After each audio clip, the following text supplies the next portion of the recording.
అందరికీ నమస్కారం.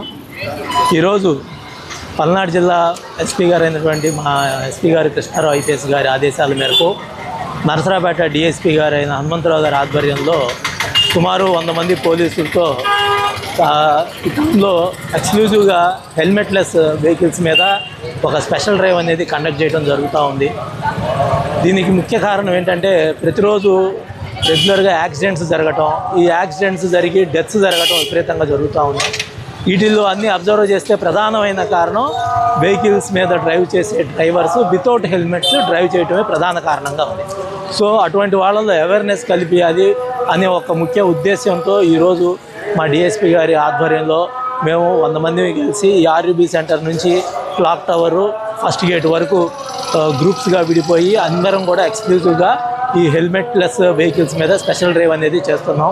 ప్రజలందరికీ కూడా పోలీస్ శాఖ తరఫున మా విజ్ఞప్తి ఏంటంటే అందరూ కూడా ఎవరైతే 2 వీలర్స్ నడుపుతారో వాళ్ళందరూ ఖచ్చితంగా వాళ్ళ వెహికల్ పేపర్స్ని క్యారీ చేయాలి. అదే మాదిరిగా హెల్మెట్ అనేది మ్యాండేటరీగా, ఎలాగైతే మనకి సెల్ ఫోన్ లేకుండా ఇంట్లో నుంచి బయటికి రావట్లేదో అదే మాదిరి ఖచ్చితంగా బైక్ మీద వచ్చేవాళ్ళు హెల్మెట్తోనే రావాలనేది, ఆ విధంగా వస్తే ఈ యాక్సిడెంట్స్ అనేవి తగ్గుముఖం పడతాయని పోలీస్ శాఖ తరఫున ప్రజలందరికీ మా విజ్ఞప్తి. Thank you. బోత్ ఈ అవేర్నెస్లో భాగంగా అవేర్నెస్ చేస్తున్నాము, అట్ ది సేమ్ టైము ఉండి కూడా క్యారీ చేయకుండా నిర్లక్ష్యంగా వస్తున్న వాళ్ళందరి మీద కూడా ఈ చలాన్స్ వేసి ఫైన్లు వేస్తున్నాం ఫస్ట్ టైం కాబట్టి.